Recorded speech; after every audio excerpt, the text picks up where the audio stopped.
안녕하세요. 아침의 문을 여는 마켓 시그널입니다. 더 깊게 빠르게 정확하게 여러분의 성공 투자의 지름길을 안내해줄 저는 정다인. 저는 이은주입니다. 네, 우리는 화요일 아침을 맞이했습니다. 지금 미국 시간으로는 월요일 오후가 지나가고 있는데요. 약 1시간 전에 뉴욕 증시 월요일장이 끝이 났죠. 오랜만에 상승 기운을 불어넣어줬습니다. 네, 그동안 낙폭 구간이 컸던 만큼 일단 간밤에는 다시 한번 올라주는 모습을 보였는데 이 분위기가 실적 발표와 맞물려서 계속 이어질 수 있을지 시장 분위기 계속해서 체크해 보셔야겠습니다. 그렇다면 간밤 분위기는 어떠했을지 조금 더 구체적으로 확인을 해볼 텐데요. 일단 분위기는 나쁘지 않았죠. 네, 맞습니다. 신호등에서도 살펴보셨듯이 오랜만에 초록불을 켜는 하루였습니다. 뉴욕 증시 3대 주요 지수 모두 오름세로 마감을 했는데요. 3대 주요 지수부터 확인을 해보시죠. 다우존스가 0.67% 강세를 보였고 많이 빠졌던 기술주가 반등을 해주면서 나스닥 1% 넘게 올라왔습니다. S&P 500 지수도 0.87% 강세였는데요. 5천선 다시금 회복하는 모습이었습니다. 힘든 한 주를 보내고 나서 다시 새롭게 출발하는 듯한 뉴욕 증시의 모습인데요. 지수 마감가 함께 확인을 해봤고요. 나스닥과 S&P 500 지수 같은 경우에는 7거래일 만에 빨간불 반등하는 모습을 보여줬습니다. MBC와의 인터뷰에서 이란 외무장관이 이스라엘의 금요일 공격에 대응할 계획이 없다라고 밝힌 점도 투자 심리를 끌어올리는 데 한몫을 했을 텐데요. 큰 골칫거리가 이렇게 다시 사라지는 듯한 분위기지만 빅테크 실적 발표라는 좀 관망 심리가 있는 부분도 있었습니다. 실적이 잘 나와줘야 이런 상승세 계속 이어갈 수 있을 텐데요. 실적 시즌 계속해서 지켜보셔야 될 것 같습니다. 또 S&P 500 전체적인 지도도 한번 확인을 해보도록 하겠습니다. 오늘 정말 귀한 날이었습니다. 빨간색, 하락을 뜻하는 이 빨간색 박스가 별로 눈에 띄지 않았는데요. 시가총액 상위 종목들을 보면 마이크로소프트가 0.46%, 애플이 0.51% 강세였고요. 엔비디아 지난주 금요일장에서 급락한 바 있었는데 다시 반등에 나서줬습니다. 4%대 강세를 보였습니다. 구글, 알파벳도 1.4% 강세였고요. 메타가 0.14% 오름세였습니다. 지난 금요일장 분위기 계속해서 이어가는 테슬라입니다. 계속해서 연일 하락세를 기록하고 있는데요. 빨간 박스를 보자면 테슬라 3% 넘게 내렸고요. 버라이즌, 미국의 통신회사죠. VG 4% 넘게 내렸고 유나이티드 헬스케어도 2% 가까운 하락세를 기록을 했습니다. 유나이티드 헬스케어 같은 경우에는 실적 발표 호조가 있은 이후에 계속해서 상승 흐름을 보여왔는데요. 이날 차익 실현 물량이 나온 것으로 해석이 되고 있습니다. 버라이즌과 테슬라는 이어서 특징주를 통해 좀 더 자세하게 살펴보도록 하겠습니다. 이어서 특징주 한번 보실까요? 제가 몇 가지를 꼽아봤는데요. 먼저는 말씀드린 것처럼 테슬라입니다. 테슬라가 주말 사이에 차량에 대한 추가 가격 인하를 예고를 했죠.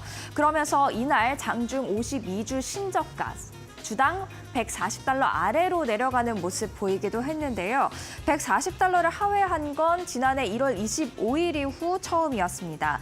테슬라가 이달 초까지만 하더라도 이 중국에서 모델 Y 가격을 인상하겠다라고 밝혔는데 중국 업체들이 잇따라 전기차 가격 인하에 나서자 테슬라도 어쩔 수 없었나 봅니다. 이번에 추가 가격 인하 발표를 얘기했는데요. 이렇듯 출혈 경쟁이 심해질 것으로 보이면서 테슬라의 주가도 압박을 받는 분위기였고요. 월가의 투자 자문사 에버코어 ISI는 테슬라의 중국 사업이 손익 분기점 또는 마이너스가 될 수 있다라고 경고를 하기도 했습니다. 이미 테슬라는 중국 사업 악화로 올해 1분기 영업이익이 지난해 같은 기간보다 40% 급감했을 것으로 예상이 되고 있는데요. 마침 테슬라의 실적 이번 주 발표되죠. 함께 지켜보셔야 될 것 같습니다. 한편 테슬라가 전기차 가격을 인하하자 수혜를 반사이익을 본 곳이 있는데요. 바로 포드입니다. 포드 주가만 한번 확인을 해볼까요? 6%대 강세로 월요일장 마무리를 지었습니다. 또 다른 특징주 버라이즌이 있습니다. 1분기 매출이 전년 동기 대비 0.2% 증가를 하긴 했습니다만 이 매출이 예상치를 하회하면서 주가도 4.67% 하락세로 마감한 것으로 보여집니다. 그 다음에 비트코인 관련주도 한번 체크를 해보려고 하는데요. 비트코인 반감기 이후 비트코인 비트코인 가격이 조금씩 오름세를 보이면서 관련주도 강세 흐름 보여주고 있습니다. 코인베이스 가상자산 거래소죠. 이날 7%대 강세로 거래를 마쳤고요. 그리고 비트코인을 가장 많이 보유하고 있는 회사로 알려진 마이크로스트래티지의 주가도 오름세였습니다. 12%대 강세를 보여주면서 1,300달러대에서 거래를 마쳤습니다. 마지막 특징주 인수 관련 소식이 들려온 회사입니다. 사실 이 인포마티카, 세일즈포스가 인수할 것이다 라는 보도가 나온 이후에 가격이 급등한 바 있었는데요. 세일즈포스가 인수 계획을 철회했다는 월스트리트저널 보도가 나오자 주가 10%대 급락하는 모습을 보였고요. 반대로 인수한다는 발표에 주가가 급락했던 세일즈포스의 주가는 이날 1.27% 강세로 마감을 하는 분위기였습니다. 자, 이제 다시 시장 전반적인 분위기를 체크를 해볼까요? 이스라엘과 이란의 전면전 가능성이 다시 감소하자 시장의 공포 심리 많이 누그러진 모습이었습니다. 변동성 지수, 일명 공포지수라고도 불리죠. 시장의 공포감을 알려주는 이 빅스 지수가 19까지 올라갔다가 지금 16대로 다시 하락한 것을 볼 수가 있는데요. 그렇다면 투자자들도 이 시장에 대한 공포감을 조금 더 내려놓고 실적 시즌, 실적에 집중할 수 있지 않을까 싶습니다. 마침 이번 주부터 빅테크들의 실적 발표가 이어지는데요. 응답자들, 블룸버그가 설문조사를 했는데 이 응답자들 대체로 긍정적인 분위기를 기대를 하고 있습니다. 블룸버그가 지금 설문조사를 한 결과 응답자의 63% 정도가 실적 시즌을 바탕으로 주식시장이 상승할 것으로 기대를 하고 있는데요. 2022년부터 블룸버그가 계속해서 같은 질문을 드려왔고 그리고 그 결과 지금 63%는 가장 높은 수치다라는 것을 알 수가 있습니다. 그만큼 지금 시장에서는 실적 시즌에 대한 기대가 높다라는 것을 알 수가 있겠습니다. 그렇다면 월가의 전문가가 보는 1분기 어닝 시즌에 대한 전망은 어떨까요? 좀 상반되는 의견들이 있어서 가져와 봤습니다. 마이크 윌슨 모건스탠리의 최고 투자 책임자는 경제가 강하기 때문에 기업도 성장할 수밖에 없다. 이익 성장률 또한 증가할 것이다 라면서 긍정적으로 발언을 했는데요. 반면 JP모건의 수석 글로벌 주식 전략가는 높은 인플레에다가 강달러, 또 아직까지는 지정학적 긴장감 정도는 남아있기 때문에 전망이 밝지 않다라며 좀 우울한 그런 전망을 내놨습니다. 한편 HSBC가 지금 분석한 결과가 하나 있는데요. 지정학적 긴장감이 좀 낮아졌는데 이 가운데 주식이 오를 수 있다라는 분석이어서 한번 가져와 봤습니다. 미국 주식은 지정학적 이벤트가 지나간 후 평균 70%의 확률로 오름세를 보인다고 합니다. 이번에 뉴욕 증시는 지정학적 이벤트를 어떻게 소화해낼지 주목을 해보셔야겠습니다. 이제 유가 확인을 해보도록 하겠습니다. 지정학적 이슈에 정말 많이 올랐던 유가인데요. 다시 이 전면전 가능성이 낮아지면서 유가, 금 모두 다 하락하는 분위기였습니다. WTI가 배럴당 82달러대로 오랜만에 내려오는 모습 보였고요. 금 가격도 2.4%, 2% 넘게 내림세를 보이는 하루였습니다. 이렇게 한 주를 새롭게 출발하는 뉴욕 증시의 월요일장 함께 확인을 해봤습니다.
네, 간밤 있었던 글로벌 주요 이슈들은 어떤 것들이 있을까요? 버스너 5 시간에서 함께 확인을 해보도록 하겠습니다.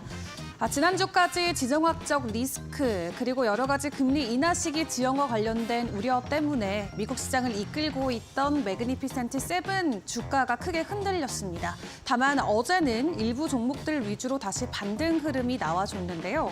이러한 기조가 계속 유지될 수 있을지 시장 분위기 확인을 해보셔야 될 것 같습니다. 일단 가장 먼저 체크를 해봐야 될 게 주요 지표들과 또 금리 인하 시기가 될 것 같습니다. 일단 PCE 발표를 앞두고 아직까지 미국 안에서의 기조는 비슷한데요. 유럽 쪽에서는 확실히 6월이 되면 금리 인하를 할 수 있을 것으로 아주 유세한 전망치가 나오고 있는 상황입니다. 경제학자들을 기준으로 현재 투표를 진행해 본 결과 총 97명 중 91명 같은 경우는 오는 6월, 유럽 같은 경우는 금리 인하를 진행할 수 있을 것으로 예상을 했습니다. 하지만 그 이후 금리 인하 속도와 폭에 대해서는 의견이 엇갈리고 있는 것으로 확인이 되고 있는데요. 올해 금리 인하 반대를 줄곧 주장해왔던 오스트리아 중앙은행 총재는 완전히 확신하진 않지만 그 방향으로 기울고 있다라고 말을 했고요. 또 독일 중앙은행 분데스방크 총재, 슬로베니아 중앙은행 총재도 그러한 조치의 가능성이 커지고 있다라고 전하기도 했습니다. 그런 한편 미 연준 파월 의장은 지난주에 최근 데이터는 금리 인하에 대한 더 큰 확신을 주지 못하고 있기 때문에 예상보다 더 오랜 시간이 걸릴 수 있다라고 이야기하면서 사실상 6월 피벗이 어렵다라고 시장에 힌트를 주기도 했습니다. 일단 이제 발표되는 PC에 함께 추가적으로 확인을 하면서 시장의 기조를 파악을 해보셔야 될 것 같습니다. 이어서 다음 소식을 보도록 하겠습니다. 지금 어닝 시즌이 막 시작이 되고 있죠. 미국 안에서의 주요 빅테크 기업들을 기준으로 현재 전망도 엇갈리고 있는 모습이 나오고 있습니다. 1분기에 이익은 증가할 것으로 보여지고 있지만 그럼에도 불구하고 투자 의견은 하향 조정이 나온 상황인데요. 일단 전반적으로 매그니피센트 7의 실적을 놓고 봤을 때는 전분기 대비해서 40% 정도의 수익을 보여줄 수 있을 것으로 전망치는 나오고 있습니다. 그럼에도 AI 사업 집중도에 따라서 실적 희비가 크게 엇갈릴 것으로 보여지고 있는데요. 엔비디아와 아마존, 메타, 알파벳, 마이크로소프트는 두 자릿수 이상의 수익률이 예측되는 반면 이 AI와 관련돼서 크게 모멘텀이 없는 애플과 테슬라는 성장률이 뒷걸음질을 칠 것으로 현재 전망치가 나오고 있습니다. 그중에서도 이익 성장률이 가장 높은 기업은 글로벌 AI 대장주로 꼽히는 엔비디아인데요. 1분기에만 이익이 405% 급증하면서 매그니피센트 7의 실적 성장을 떠받칠 것으로 보여집니다. 또 여기에 아마존도 149%로 세 자릿수 이상의 이익 성장률이 현재 전망되고 있고요. 애플과 테슬라는 역성장과 관련된 이 부진한 기록이 전망되고 있습니다. 애플의 이익은 3% 감소, 그리고 테슬라는 무려 38% 급감할 것으로 추정되고 있습니다. 이에 전문가들은 테슬라를 제외하고도 빅6에 대한 투자 의견을 하향으로 조정을 했는데요. UBS의 조나단 골룸 같은 경우는 빅6의 투자 의견을 기존 비중 확대에서 중립으로 하향했습니다. AI에 대한 의구심이 아니라 주가 수준 대비 이익 성장 속도가 빠르지 않을 수 있다라는 점과요. 어려운 경기가 투자 의견의 하향 이유다라고 전해왔습니다. 그렇기 때문에 테슬라와 애플을 제외하고 나머지 기업들의 이익은 증가할 것으로 보여지고 있지만 이 주가가 이익률을 따라오지 못한다라는 부분에서는 일단 한번 쉬어가야 되는 분위기다라는 게 전문가들의 의견인 것 같습니다. 그럼 오늘 또 실적 발표를 이어가는 테슬라의 소식만 따로 한번 확인을 해보도록 하겠습니다. 지난주 미국에서 가격 인하 발표를 하고 또 주말 사이 중국에서 추가적인 가격 조치 경쟁에 취한 테슬라가 오늘 추가적인 가격 하락이 나오면서 결과적으로는 52주 최저가를 다시 한번 찍은 상황입니다. 그렇다 보니까 이 실적 발표를 앞두고 일론 머스크가 컨퍼런스 콜에서 어떤 이야기를 전해올지 많은 분들이 주목을 하고 있는데요.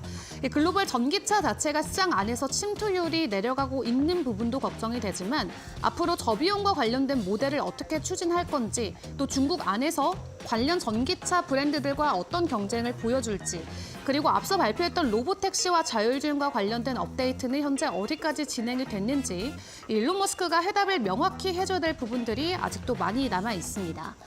우선 테슬라는 이미 1분기 출하 대수를 공개하면서 저조한 실적을 예고하기도 했는데요.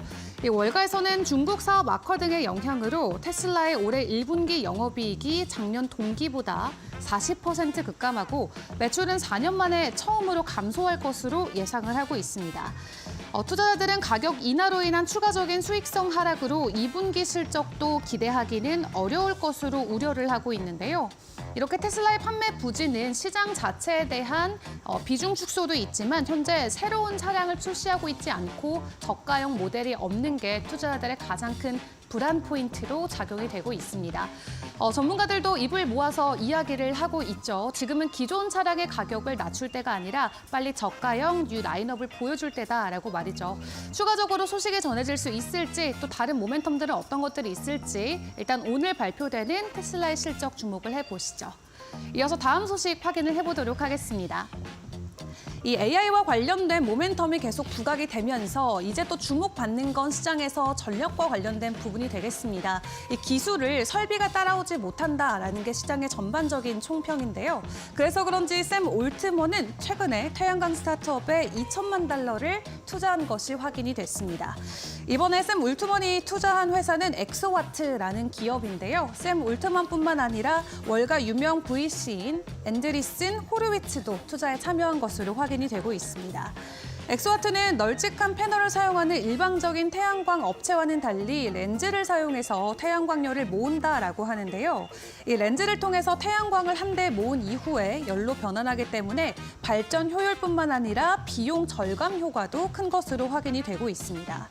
이 IRA 등에 대한 보조금 없이도 킬로와트 시당 1센트 정도로 낮은 가격에 전기를 제공할 수 있게 되는 것이 엑소와트의 목표라고 하는데요.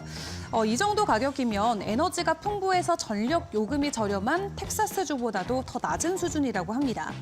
현재 전력 확보는 AI 기업들이 당면한 최대 과제로 꼽히고 있죠. 지금 데이터 센터 증설로 인해서 전력 수요는 계속해서 늘어나지만 이를 따라올 수 있는 설비가 글로벌적으로는 부족한 상황입니다. 글로벌뿐만 아니라 국내에서도 또 관련주들의 움직임이 충분히 나올 수 있는 모습일 것 같은데요. 관련 소식 계속해서 확인을 해보시죠. 이어서 마지막 소식입니다. 암호화폐가 비트코인이 주말 사이에 반감기를 지나왔습니다. 그러면서 어제 미국 증시 안에서는 관련주들이 반짝 랠리하는 모습이 나왔고요. 많게는 두 자릿수 이상으로 올라가는 종목도 장중에 포착이 되기도 했습니다. 코인베이스나 마라톤 디지털 그리고 마이크로 스트래티지 같은 경우도 지속적인 가격 상승이 이어지고 있는데 업계 전문가들도 앞으로 계속적인 우상향이 기대가 된다라는 입장을 보여주고 있는 상황입니다. 특히 번스타인 같은 경우도 지금 시장에서는 비트코인을 채굴하는 주식과 관련해서 투자자들의 수요가 계속 높아지고 있다라는 평가를 내놓고 있는데요. 지금까지는 비트코인 ETF가 출시되기 전에 이 암호화폐 채굴주들에 대한 수요가 높았지만 이제 비트코인 ETF 출시 이후로는 어느 정도 분산이 된 상황이다라고 현실을 또 설명을 해주기도 했습니다. 관련주들의 수요 계속해서 가격으로 급증이 될 수 있을지 암호화폐 관련된 종목들도 함께 파악을 해보시죠. 지금까지 머스너 5 시간이었고요. 월가에서는 또 간밤 어떤 소식들을 전해줬는지 생생한 현장의 소리로 함께하겠습니다.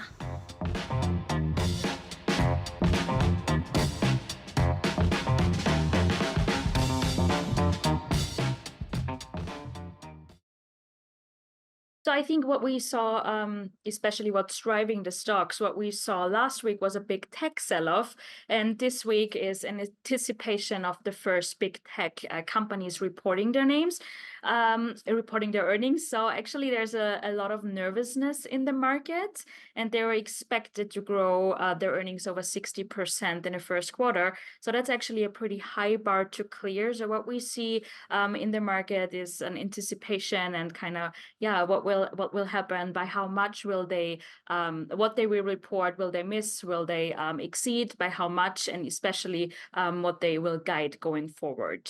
So coming into this earnings season, and we are still very early on, about 14% of companies already reported. But what we already see is expectations are very high coming into this earnings season. And what we saw with companies beating their earnings, that they get rewarded less likely positive, and companies who miss their earnings are punished much harder than average. And we think that has something to do with the expectations coming into this earnings season, and also with the market overall is overvalued. So companies have to beat by a higher percentage to get rewarded positively by investors, and less negatively misses will lead to more punishment. 이어서 마켓 이슈 체크해보는 시간이 되겠습니다. 김덕호 주식회사 플래처 대표 전화로 연결돼 있습니다. 대표님 안녕하세요. 네, 반갑습니다. 네, 기분 좋은 화요일 아침입니다. 뉴욕 증시 오랜만에 강한 상승세를 보여줬습니다. 무려 나스닥과 S&P 500 지수 같은 경우에는 7거래일 만에 반등을 하는 모습이었는데요. 오랜만에 오른 이유 뭐라고 보십니까? 네, 아무래도 이제 이번 미국 증시가 이제 상승했던 원인은 그동안에 이제 2주간 굉장히 많은 하방 압력을 줄 수밖에 없었던 중동 지역 내에서의 위기, 그리고 러시아 우크라이나에서의 전쟁 여파에 대한 판도 변화를 해석을 하고 있는 것 같습니다. 특히 이제 전쟁에 관련된 여파들은 최근 이제 유가 그리고 운임료 관련된 부분들에서 그래서 특히 이제 해운주들 그리고 정유주 관련해서도 굉장히 많은 등락들을 보였었는데요. 여기에 이제 방산주들까지 가세를 하다 보니 사실 시장에서는 오랜 기간에 전쟁 장기화 그리고 이로 인해서 발생할 수 있는 금리 인하 여부에 대한 시기가 늦춰질 것이라는 전망이 많았습니다. 다만 이제 오늘 시장에서는 굉장히 또 반도체 그리고 기술주들을 중심으로 상승세가 뚜렷하게 나타났습니다. 필라델피아 반도체 지수 같은 경우도 1.7% 가까이 상승을 했고요. 이는 이제 이번 주에 본격적으로 발표가 되는 M7 기업들의 실적에 주목을 하고 있는 것으로 해석이 되고 있습니다.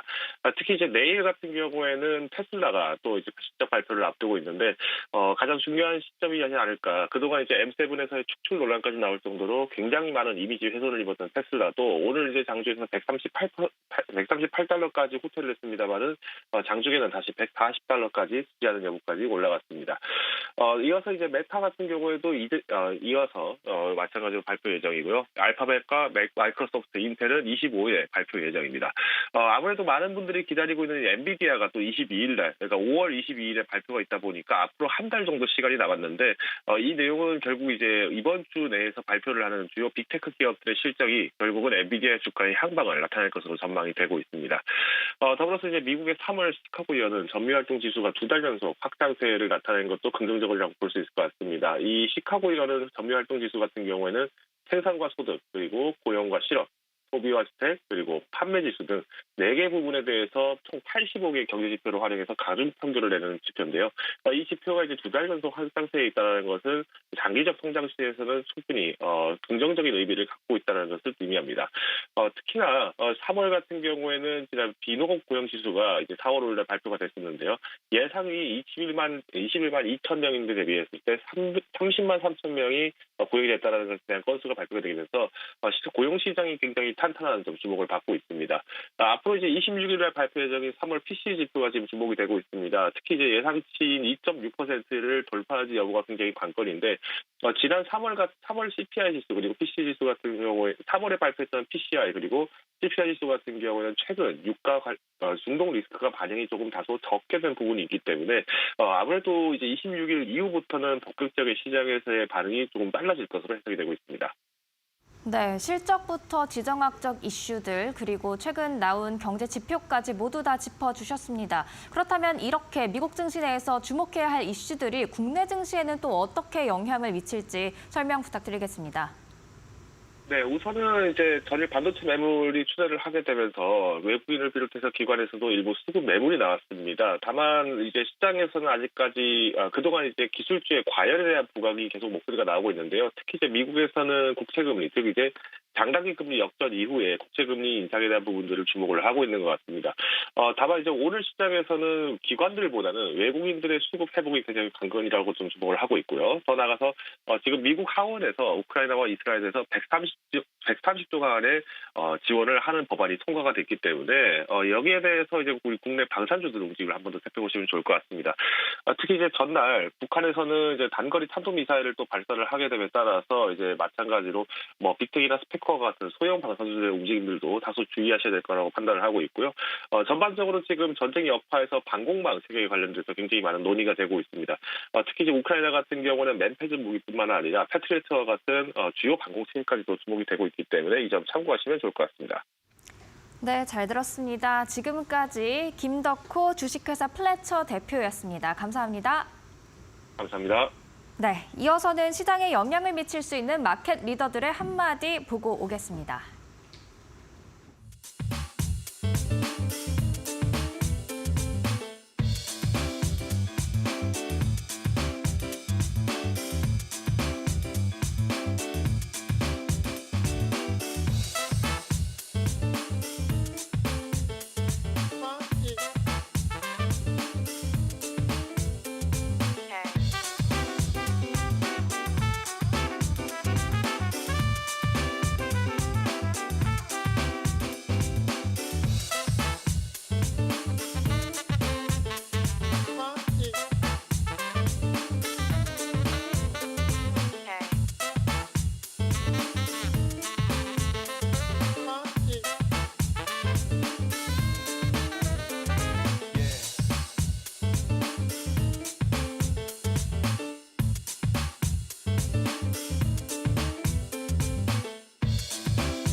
네, 마켓 비하인드 시간입니다. 이번 시간에는 이경민 대신증권 FICC 리서치 부장과 이야기 나눠보도록 하겠습니다. 부장님, 어서 오세요. 네, 안녕하십니까. 네, 일단 요즘 글로벌 시장뿐만 아니라 우리 국내 시장의 분위기도 굉장히 어수선한 것 같습니다. 특히 변동성 면에서 그러하다라고 많이 체감을 하고 있는데요. 최근에는 그래도 반도체 투심이 조금 악화가 되면서 사모장이라고 표현을 하더라고요. 삼성전자만 오르는 장세라는 네. 분위기에서 어제는 그동안 조금 많이 오르지 못했던 특히 저PBR 관련주들에게 수급이 돌아가는 모습이 보였습니다. 이런 모든 것들 투자자들 관점에서는 변동성으로 다가올 수밖에 없는데 최근 증시 분위기 어떻게 보고 계실까요? 일단은 그동안 시장을 이끌어왔던 반도체주들이 좀 주춤해지면서 네. 시장이 좀 많이 흔들렸다라고 생각하는데요. 코스피 2600선 이하는 좀 과도한 하락이다라는 생각을 하고 있고요. 그래서 어제 다행히 2600을 다시 회복을 하면서 2620선까지 올라온 상황인데 기술적 반등을 이어갈 수 있는 여지는 충분히 있다라는 말씀을 드리고 싶습니다. 그리고 최근 흐름들을 보면 반도체가 많이 어제 좀 꺾였다라고는 하는데 잘 한번 생각을 해보시면 시장이 쭉쭉 뻗어나가는 과정에서도 계속 순환매가 있었습니다. 1월 말부터 2월까지는 저PBR주, 3월에는 자동차, 조선, 기기 같은 수출주, 그리고 4월에는 시장이 조정받았음에도 불구하고 중국 소비주들이 좀 움직였거든요. 어제 같은 경우는 저PBR주들이 다시 반등하는 가운데 2차 전지들이 그동안 계속적으로 소외되었던 2차 전지들이 움직이고 있다는 측면에서 단기 가격 메리트, 그에 따른 여러 가지 이슈들에 의해서 계속적으로 순환매가 전개되고 있다라는 생각을 하고 있습니다. 네, 우리 시장 안에서도 순환매는 이어지고 있고 기술적인 관점에서도 반등은 가능한 상황이다 말씀을 해주셨습니다. 일단 우리 증시의 분위기 그렇다고 했을 때 큰 그림에서는 먼저 미국 증시 그리고 전반적인 세계 경제에 대한 눈치 보기는 꼭 필요한 상황이겠죠. 가장 중요한 게 미국에서 현재 진행하게 될 금리 인하 시점과 그 포인트가 될 것 같습니다. 미국 안에서도 이 비둘기 거장이라고 불리는 굴스비 총재뿐만 아니라 여러 가지 비둘기파적인 모습을 보여왔던 연준 의원들마저 지금은 조금 보수적인 모습으로 많이 바뀌는 이 포인트들이 나오면서 시장은 좀 불안해하고 있거든요. 네. 금리 인하와 관련해서 저희가 확인해 볼 부분이 있을까요? 일단은 여러 가지 지표들을 확인해야 되겠죠. 그런데 네. 지금 금리 인하에 대한 여러 가지 언급 속에 시장이 어떤 정도를 반영하고 있나를 봐야 될 것 같습니다. 페드워치 기준으로 본다면은 올해 금리 인하는 9월에 시작해서 두 번째 금리 인하가 25년 1월. 그러니까 올해 한 번만 할 수 있다라는 걱정까지 하고 있거든요. 자, 그러면 이게 합리적인가? 진짜 그렇게 될 수 있을까? 저는 굉장히 가능성은 낮다라고 생각을 하고 있고 지금 시장에서 걱정하는 것들이 좀 과하게 반영돼 있다라고 생각을 할 수 있겠죠. 연준이 점도표를 보면은 3번 이상 금리 인하를 전망한 사람이 10명.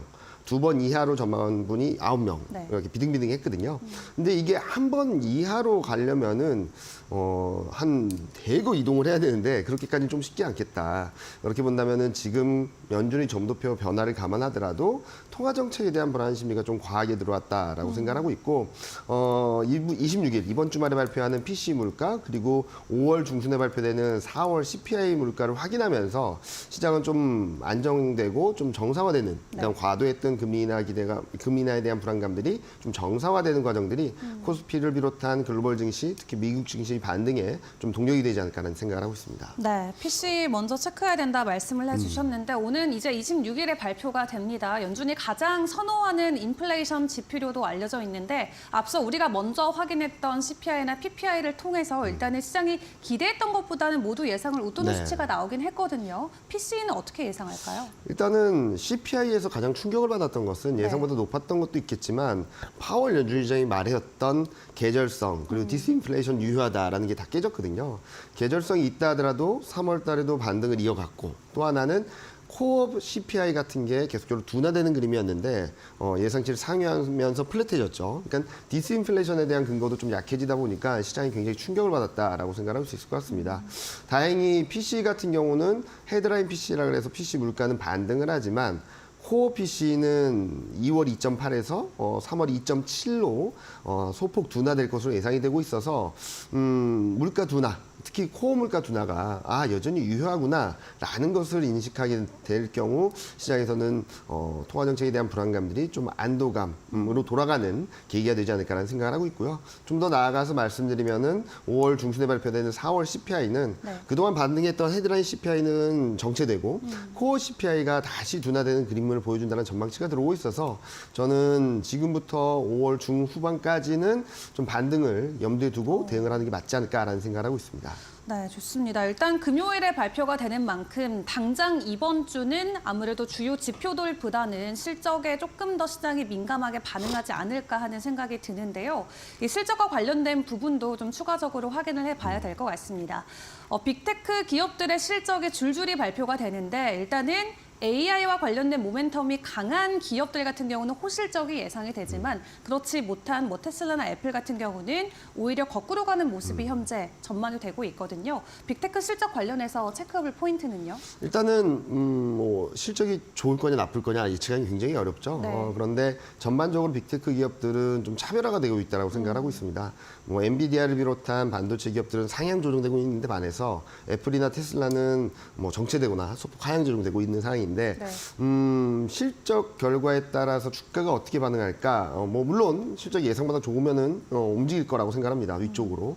왜냐면은 지금 보면은 지금 뭐 그림에서 보시는 것처럼 실적에 대한 불안감들이 주가에 상당 부분 녹아들어 있다라고 생각하고 있습니다. 특히 테슬라 같은 경우도 지금 $140, 뭐 장중에는 $140를 깨지기도 할 정도로 굉장히 불안정한 흐름들을 오랫동안 보여줘 왔거든요. 따라서 실적이 예상보다 크게 부진하지 않는다면 저는 오히려 실적에 대한 불안감들을 좀 다잡아가는 다시금 정리해 나가는 그런 반전의 계기가 되지 않을까라는 생각을 하고 있고요. 만약에 예상보다 좋으면은 급반등이 트리거가 될 수도 있다라고 생각하고 있습니다. 만약에 예상보다 못하면 어떡하냐? 네. 그렇다 하더라도 시장이 등락이 있다 하더라도 주가가 이미 조정을 받았기 때문에 최악의 상황을 통과하는 과정이지 더 나빠지는 그림으로 가지는 않을 것으로 생각을 하고 있습니다. 이미 뭐 선 반영이 어느 정도 된 만큼 네. 추가적인 가격 하락보다도 좀 소화를 해주지 않을까 예상을 한다 말씀을 해주셨습니다. 자, 그렇다면 빅테크 실적 여파와 함께 확인해 볼 게 바로 우리 국내 증시 관련 주들이 되겠습니다. 대표적으로 반도체주 함께 확인을 해봐야 될 것 같은데 일단 어제 삼성전자나 SK하이닉스 일단 엔비디아가 10% 정도 그 네. 전주에 하락 마감을 하면서 여파 충격을 받아갔고요. 이번에 나왔던 이 국내 반도체주들의 흔들림 자체가 이제 시작일지 혹은 잠깐 일시적인 모습일지 많은 분들의 또 의견이 엇갈리기도 하더라고요. 어떻게 보세요? 일단은 다시 지난 주말로 돌아가서 네. 엔비디아가 어떻게 10%까지 빠질 수 있었는가. 슈퍼마이크로라는 기업에서 실적 가이던스를 더 이상 공개하지 않겠다라는 이유가 10% 빠질 만한 악재였을까라는 것들을 봐야 되는데 네. 저는 앞서 말씀드렸던 통화 정책에 대한 우려감이 좀 과도했다라고 말씀드렸던 것처럼 지금 실적에 대한 불안감들도 좀 과도했다라고 생각하고 있고 또 하나는 지난 주말이 미국 옵션 만기였습니다. 네. 그로 인해서 수급적인 변수도 좀 상당한 영향을 미쳤던 것이 아닌가라는 생각을 합니다. 이런 와중에 어제 반도체 주가 흐름에서 주목해서 봐야 될 것은 장중 등락은 있었지만 결국에는 마이너스 폭을 줄였다라는 거거든요. 무슨 말씀을 드리냐면 지금 어제 장중 저점을 찍었던 가격대가 단기 저점일 가능성이 높지 않을까라는 말씀을 드리고 있고 네. 오늘 새벽 마감한 미국 증시를 보면은 엔비디아가 4%대 반등을 했거든요. 그렇게 본다면은 어제 장중 저점이 일단은 단기 바닥 그리고 좀 반등 시도를 이어갈 수 있는 그림이 나오지 않을까라는 생각을 하고 있습니다. 최근 뭐 TSMC나 여러 가지 얘기들이 나오고 있는데 반도체 수요에 대한 걱정을 하고 계신 분들이 있는데요. 지금 얘기되고 있는 반도체 수요는 자동차 때문입니다. 실질적인 뭐 데이터 센터라든지 AI 수요는 아니라서 반도체 수요에 대한 불안감들, 그러니까 많이 올라온 데 따른 되돌림 정도로 보는 것이 맞지 여기서 시장이 꺾인다라고 보기는 좀 어렵다라는 판단을 하고 있고 지금 가격대에서 등락을 보인다면 저는 트레이딩 관점에서 접근을 해도 충분히 가능하다라는 말씀을 드리고 싶습니다. 네. 일단은 반도체 단기 저점으로 우리가 생각해 볼 수 있다라고 말씀을 해주셨는데 이게 대형주인 삼성전자와 SK하이닉스뿐만 아니라 소부장주에게까지도 동일하게 적용되는 부분일까요? 뭐 물론 마찬가지죠. 지금 네. 소부장주까지도 최근 조정을 받았었던 거거든요. 특히 어제 같은 경우는 일부 종목들은 반등을 하긴 했지만 많은 종목들이 좀 밀려나면서 코스닥이 좀 더 약했던 그림이 나타났었는데 지금 시장 흐름에서 본다면은 반도체 대형주뿐만 아니라 소부장주들도 좀 바닥을 잡고 단기 바닥을 바닥을 잡고 반등을 이어갈 수 있는 룸을 만들어주고 있다라는 생각을 할 수 있어서요. 너무 걱정하지 말자라는 말씀을 드리고 싶습니다. 네, 반도체 투심이 조금 약화된 것 같다라고 느껴지실 텐데 지금은 위기가 아닌 기회로 우리가 생각을 해봐도 좋을 것 같습니다. 자, 그리고 이 반도체가 흔들릴 때 그 빈자리를 채워줬던 게 어제는 바로 저 PBR 관련주였습니다. 사실 총선을 앞두고 이 관련주들이 조금 흔들리는 모습이 나오긴 했는데 그래도 정부가 계속해서 이 저 PBR 특히 밸류업 프로그램과 관련된 불씨를 살리려고 노력은 하는 것 같거든요. 앞으로 어떤 부분에 저희가 집중을 해봐야 될까요? 일단은 5월 달에는 이제 2차 세미나가 예정돼 있거든요. 그래서 2차 세미나에서 어떤 내용들이 나올지를 봐야 되는데 어제 급반등을 한 거 진짜 저도 깜짝 놀랄 정도로 은행주가 급반등을 했는데 네. 추격 매수는 좀 자자자라는 말씀을 드리고 싶습니다. 지금 보면은 순환매 장세에서 고점 대비 한 10에서 15% 하락한 데 따른 되돌림 정도로 보고 있거든요. 밸류 프로그램 모멘텀 살아있다라고 생각합니다. 네. 그런데 3월 달로 돌아가서 시장에서 어떤 기대까지 했냐면 시장에서는 이제 세제 개편까지 있을 것이다 라는 기대가 있었던 거죠. 그 이후에 1차 세미나가 있은 뒤에 뚜렷한 내용이 없다 보니까 그때부터 실망감들이 들어오면서 좀 밀려나다가 이제 총선 결과에 따라서 세제 개편은 어려운 거 아닌가? 라는 걱정들 때문에 또 더 밀려나는 상황이죠. 그런 뒤에 어느 정도 바닥을 잡고 반등을 하고는 있는데 이제 5월 2차 세미나에서 어떤 내용들이 나올지를 좀 확인해야 되는 그림이고요. 네. 일단은 몇 가지를 확인했습니다. 밸류 프로그램에 대한 시장의 기대, 세제 개편까지 있어야 된다. 그리고 소화를 했죠. 세제 개편이 안 되면 어떡하지? 라는 걱정들. 그렇지만 밸류 프로그램은 방향성을 갖고 진행되는 과정이라서 저는 여기서 더 나빠지기보다는 일단은 박스권 정도로 열어놓고 있고요. 박스권 내에서 등락을 보이다가 5월 달에 2차 세미나, 6월 달에 밸류 프로그램 가이드라인 제시, 그 이후에 세제 개편의 흐름들을 확인하면서 움직이지 않을까라는 생각을 하고 있거든요. 근데 여기서 또 주목해서 보셔야 될 것은 압축되고 있다는 거죠. 밸류 프로그램이 처음 나왔을 때는 금융 그리고 자동차, 유통, 유틸리티 너도 나도 다 움직였거든요. 그쵸. 그런데 최근 들어서 압축되는 그림들을 보면은 자동차, 금융 플러스 지주사 네. 종목들 정도로 보시면 될 것 같습니다.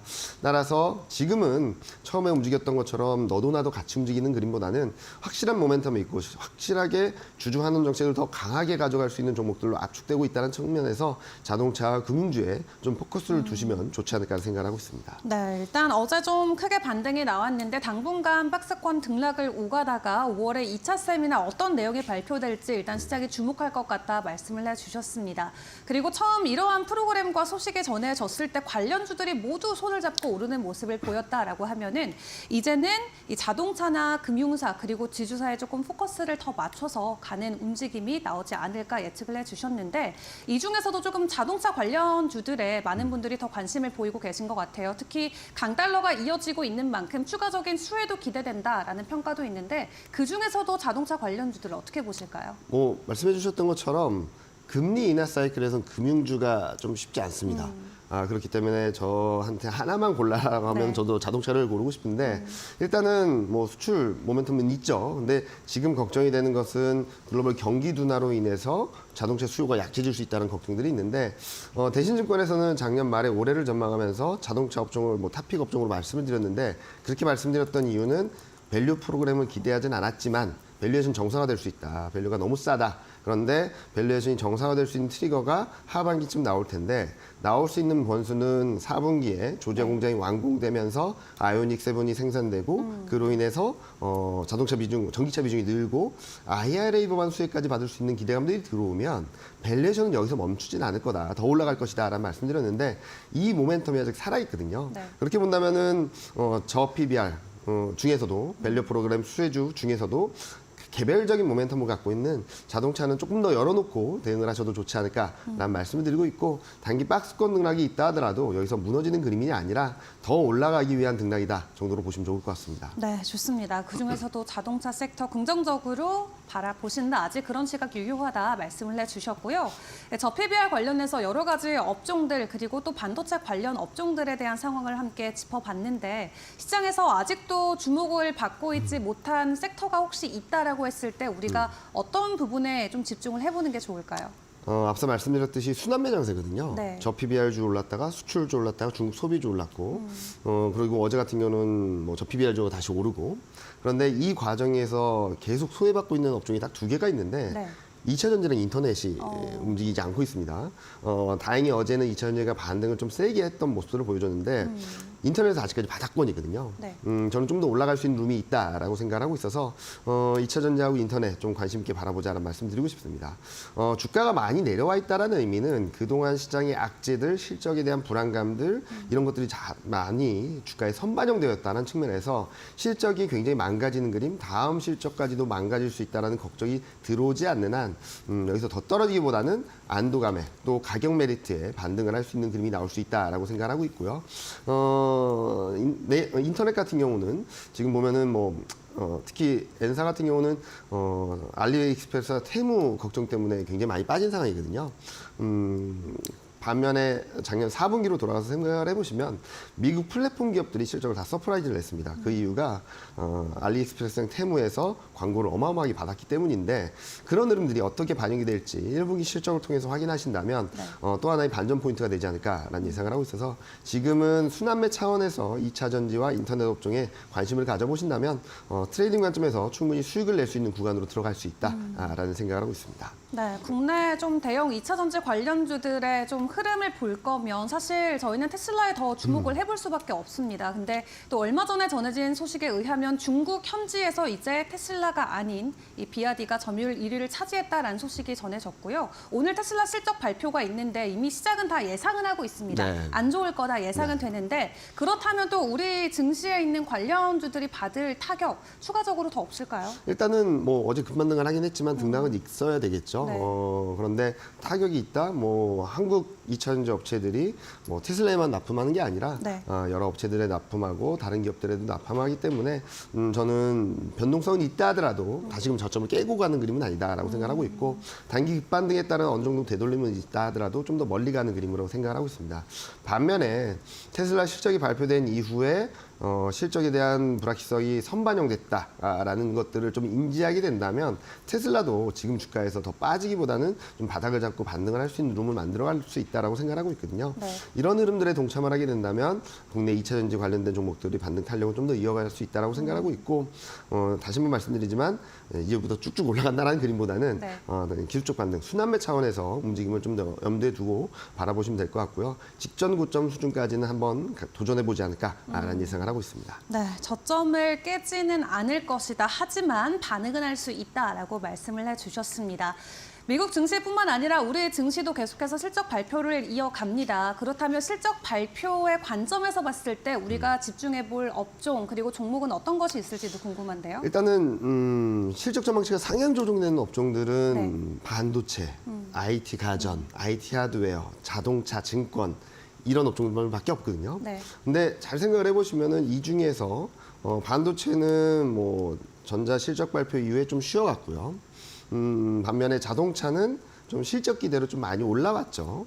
무슨 말씀을 드리냐면 실적이 좋다 나쁘다도 있겠지만 그리고 실적의 방향성도 중요하지만 실적 시즌 동안에는 그 실적 기대감이 주가에 얼만큼 반영됐는지가 좀 중요하다고 생각합니다. 그래서 앞서 말씀드렸던 2차전지랑 인터넷도 말씀드렸던 것은 실적이 안 좋다 하더라도 이에 대한 불안감들이 선반영됐기 때문에 더 나빠지진 않을 거다라는 말씀을 드린 부분이고 오히려 자동차 같은 경우는 실적 기대로 이 정도까지 올라왔는데 약간의 미스를 한다거나 아니면 최근 실적 전망치가 조금은 서프라이즈를 보여주지 못한다면 일시적인 조정이 있을 수 있다라고 생각하거든요. 그리고 실적 컨센서스라고 하는 것들을 보시면은 네. 3개월 또는 1개월 동안은 평균이거든요. 근데 지켜보셔야 될 게 최근 며칠 동안의 흐름들이 어떻게 되는지 실적 전망치가 상향 조정된다고 한다면 그 금액이 어느 정도인지를 보시면 좋을 것 같고요. 전반적으로 1분기 실적에 대한 기대는 좀 그렇게 높지 않습니다. 그렇지만 주가가 이미 이를 선반영하고 있다면 네. 불확실성 완화, 최악의 상황은 지났다라는 기대감으로 턴어라운드 할 수 있으니까 그런 종목들을 좀 찾아보시는 게 그러니까 네. 가격 메리트가 있는 종목들이 지금 이 구간에서는 좀 더 매력적이다라는 생각을 하고 있습니다. 네, 실적을 놓고 생각을 할 때 이미 주가에 반영됐는지에 대한 여부를 여부를 먼저 파악을 해봐야 된다 말씀을 해주셨습니다.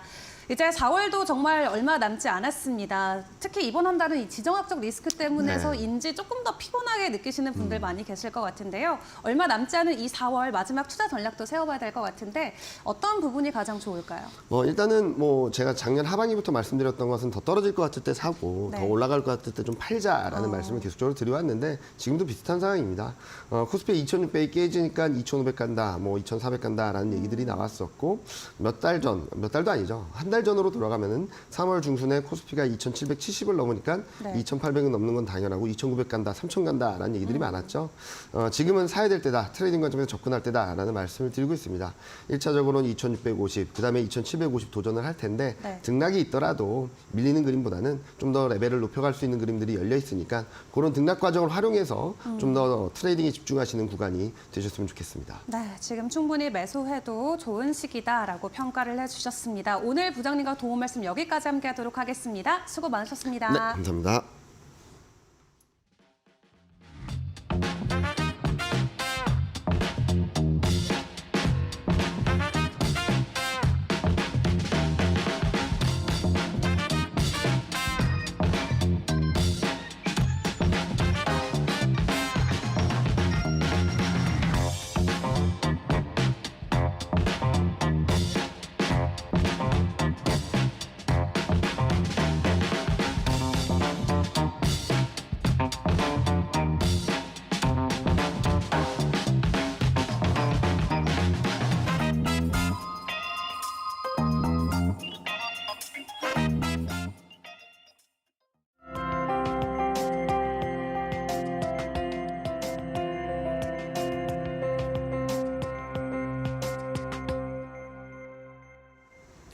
정다인의 사인입니다. 뉴욕 증시가 강하게 상승세로 월요일장을 출발했습니다. 이번 주는 중요한 한 주가 될 것 같은데요. 기술주가 지난주부터 큰 하방 압력을 받고 있어서 과연 이번 주 빅테크들의 실적이 시장 상승을 계속해서 지지해 줄 수 있을지 지켜볼 수가 있기 때문입니다.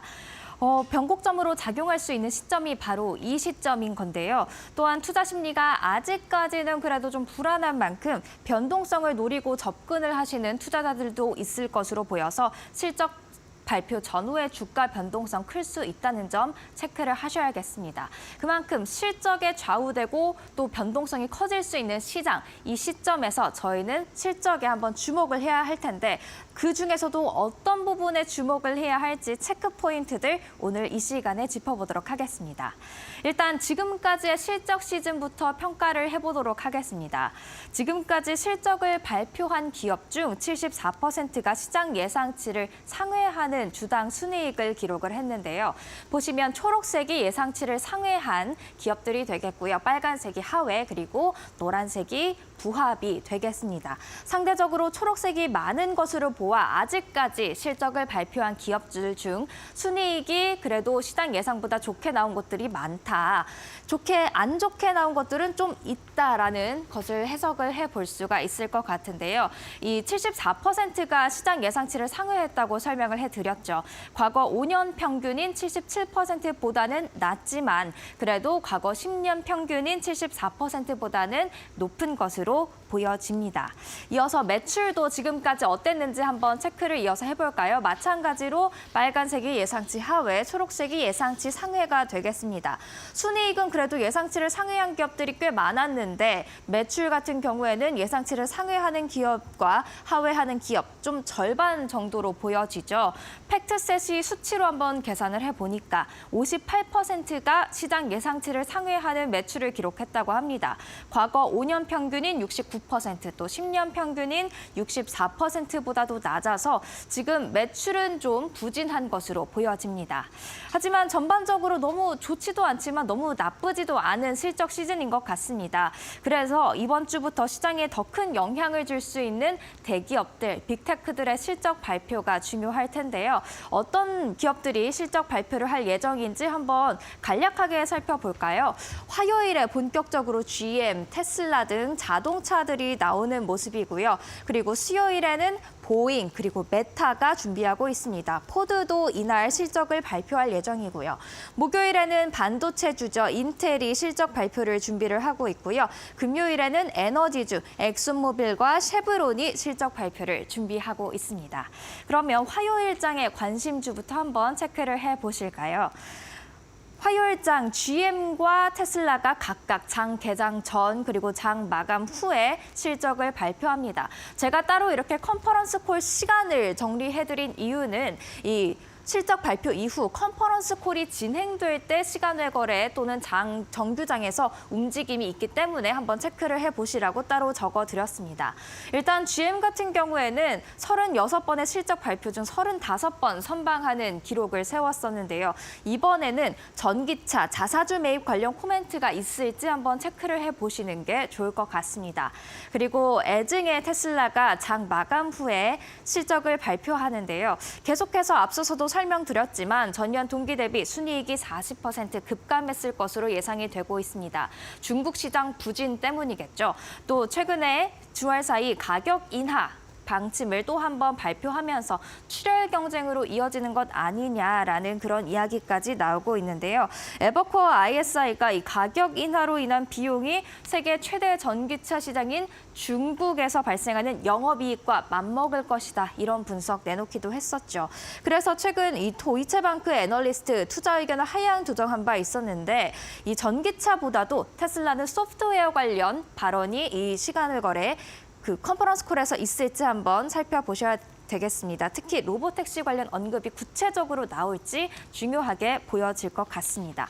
이어서 수요일로 한번 넘어가 볼까요? 수요일 날에는 굵직한 기업들 꽤 많이 실적을 발표합니다. 보잉, 치폴레, 포드, 메타가 준비를 하고 있는데요. 보잉 최근에 악재가 끊이지 않고 있죠. 또 지난주에는 787 드림라이너 생산을 중단해야 한다라는 내부 고발이 있기도 했었는데 과연 이 악재의 끝이 1분기가 됐을지 한번 1분기가 바닥일지 체크를 해보는 필요가 있을 것 같습니다. 또 치폴레 멕시칸 그릴은 유통, 소비 기업이 되겠습니다. 우리가 흔히 가는 맥도날드와 같은 체인점인데요. 이곳을 굳이 여기에 포함시킨 이유는 최근 주가가 잘 나가고 있기 때문입니다. 올해 주가 상승 모멘텀을 이어갈 수 있을지, 어떻게 매출을 향상시킬 건지, 또 지역 확장을 할 것인지 컨퍼런스 콜에서 자세한 이야기가 있을지 지켜보셔야겠습니다. 그리고 포드 같은 경우에는 전기차, 하이브리드 등 라인업에 대한 코멘트가 있을지 주목을 해보셔야겠는데요. 시황 브리핑에서 포드의 주가 반등한 것을 확인을 했었는데 이건 포드가 순수하게 잘했다기보다는 테슬라에 대한 반사 이익으로 오른 경향이 있기 때문에 자체적으로 무엇을 해낼 수 있는지 집중을 해보셔야겠습니다. 그리고 메타 같은 경우에 올해 많이 올랐죠. 상승 모멘텀 유지할 수 있을까 주목을 해보셔야겠는데요. 그 상승 모멘텀이 릴스 또 광고에서 나올 수 있을지 보셔야겠습니다. 또 최근에 이 미 하원이 틱톡 금지법 수정안을 통과시키면서 메타가 수혜를 볼 수 있다라는 분석 계속해서 나오고 있는 점 참고를 하시면 좋을 것 같습니다. 이어서 목요일로 넘어가 보도록 하겠습니다. 목요일의 관심주 대표적인 빅테크들이 준비를 하고 있습니다. 알파벳이 준비를 하고 있고요. 마이크로소프트 준비를 하고 있습니다. 두 종목 모두 장 마감 후에 실적 발표를 할 예정인데요. 그렇다 보니 컨퍼런스 콜도 시간 외 거래가 있을 때 이어질 예정입니다. 오후 4시 반, 오후 5시 반. 이 두 종목 같은 경우에는 컨퍼런스 콜이 매우 중요하기 때문에 이 컨퍼런스 콜에서 어떤 이야기가 나오는지 집중을 해보셔야겠는데요. 일단 1분기 실적 전망 같은 경우에는 모두 긍정적인 예상치가 나오고 있습니다. 알파벳은 전년 동기 대비 순이익이 30% 증가했을 것으로 예상이 되고 있고요. 마이크로소프트는 매출과 순이익이 모두 10% 이상 증가했을 것으로 예상이 되고 있습니다. 여기에 제가 코멘트를 달아보자면 두 종목 모두 AI 관련된 업데이트가 있을지 한번 확인을 해보셔야겠습니다. 내용만 업데이트되는 것뿐만이 아니라 실적을 통해서 AI로 실제 돈을 벌고 있는지 아니면 돈 먹는 하마 역할을 AI가 하고 있는지 한번 체크를 해보셔야겠는데요. 특히 알파벳 같은 경우에는 AI 관련해서 이 애플 아이폰에 제미나이 AI 기능이 탑재될 것이라는 그 가능성에 대한 보도가 계속해서 나왔었는데 이것에 대한 구체적인 발언이 있을지 한번 체크를 해보셔야겠습니다. 또 마이크로소프트가 마이크로소프트 같은 경우에는 이 마이크로소프트 365 오피스 그 프로그램에 코파일럿 AI 기능을 탑재했었는데 그 이후 시장 반응이 어땠는지, 매출과 순이익에도 영향을 줬는지 이 부분 집중해서 보셔야 될 것 같고요. 특히 클라우드 서비스죠. 이 애저에 대한 강한 상승세에도 불구하고 지난번 실적 발표 때는 좀 가이던스를 상대적으로 부진하게 제시한 바 있었는데 애저의 성장세 계속해서 이어져서 가이던스까지도 긍정적으로 나올 수 있을지 체크를 해보셔야겠습니다. 제가 마지막으로 좀 체크해보고 싶은 것들이 있어서 또 차트로 정리를 해봤습니다. 변동성이 높은 종목이라고 타이틀을 달았는데요. 보시면 이 실적 발표 전후로 주가가 많이 움직이는 종목들이 있습니다. 그 종목들 제가 정리를 해본 겁니다. 대표적으로 SNS 중 하나인 스냅. 예상 등락률이라고 했는데요. 여기 다 플러스입니다. 16.7% 실적 발표 이후에 대표적으로 큰 반등을 보이는 기업이기 때문에 한번 체크를 해보시는 게 좋을 것 같고요. 국내 서학개미 분들이 한때 관심을 보였던 엠페이즈 에너지도 12%대의 급등세를 보일 수 있습니다. 또 웨스턴 디지털 반도체 관련주죠. 11%의 큰 움직임 나타낼 수 있다는 점 체크를 해보시면 좋을 것 같습니다. 다음 장이 하나가 더 준비가 돼 있는데요. 또 테슬라도 실적 발표 이후 주가 등락폭이 꽤 큰 편입니다. 8%가량 오를 수 있고요. 메타 그리고 인텔도 모두 변동성이 큰 종목으로 꼽아져 있습니다. 보시면 변동성이 높은 종목, 이렇게 시장이 불안하거나 변동성이 클 때 변동성 플레이를 하는 경우가 있는데요. 그렇게 공격성이 강하신 분들이라면 방금 보여드렸던 변동성 높은 종목 한번 참고해 보시면서 이번 실적 시즌 대응하시면 좋을 것 같습니다. 지금까지 정다인의 사인이었습니다.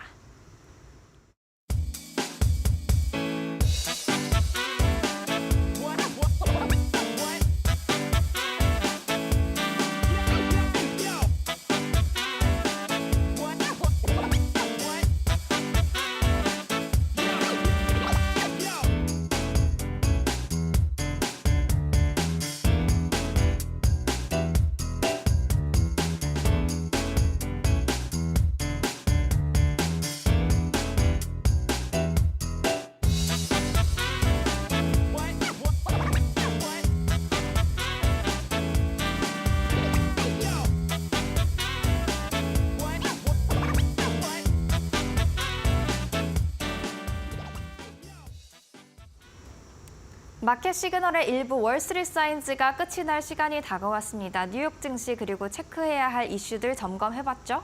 네, 그렇습니다. 일단 뉴욕 증시도 분위기가 좋았던 만큼 오늘 우리 증시도 해당 분위기를 그대로 가져가주면 좋겠다라는 생각뿐인데요. 개장 전략 저희와 함께 꼼꼼하게 체크를 해보시죠. 저희는 잠시 쉬고 다시 돌아오도록 하겠습니다.